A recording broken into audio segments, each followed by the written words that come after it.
Hi, welcome to today's thoughts. What a view. I was watching a music video that played beautiful renditions of several hymns, and as the music played, the video displayed spectacular scenes of grand mountains and peaceful valleys and other scenes of God's creation. And I remember thinking how it would be glorious to live in a cabin with a view like some of those scenes.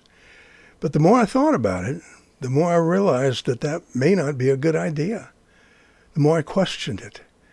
Now, you might say, why wouldn't you want to live in a cabin with a mountain view or overlooking a flower-covered hillside?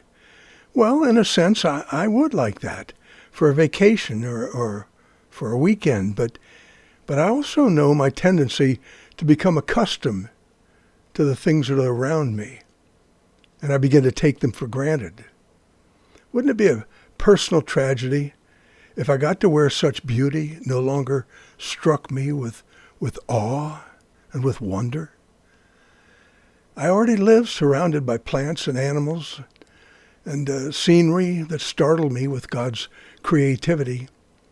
But being awed by his handiwork only happens when I'm paying attention, when I'm living with an awareness of his presence. God is always with me, but am I always sensitive to that? The Ephesian church had that problem. Remember, Paul told them that he wanted them to be rooted and grounded in love so that they would be able to comprehend with all saints what is the breadth and the length and the depth and the height, and to know the love of Christ, which passes knowledge, that you might be filled with all the fullness of God. That was his goal for them, to be in the center of his love. You can't comprehend the breadth and the length and the depth and the height of something if you're outside looking in. You can only know that, those four dimensions, you can only know that when you're in the middle of it, you see.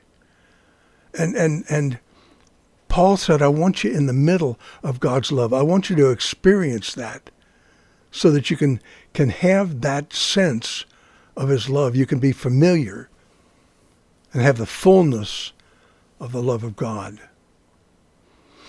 Well, that didn't last very long, because you remember the only church that Paul wrote a letter to, that Jesus wrote a letter to in the book of Revelation, is the church at Ephesus. And Jesus tells John to write a commendation for their good deeds because they were doing it right. But then he tells them, nevertheless, I have somewhat against thee, because thou hast left thy first love. Now, note that he didn't say that they had lost their first love. They didn't lose it. They still had it. But it was just secondary to them. It was just routine to them. They had left it. They'd made it secondary. Service had become their focus instead of the Savior himself. They started out by passionately serving the Lord out of love. But slowly, their efforts faded from loving service to routine obligation. Let's not fall into the same trap that the Ephesians did with their spiritual apathy. Instead, let's regularly refresh our sensitivity toward God, being constantly mindful of his majestic beauty and of his love and his grace and his mercy.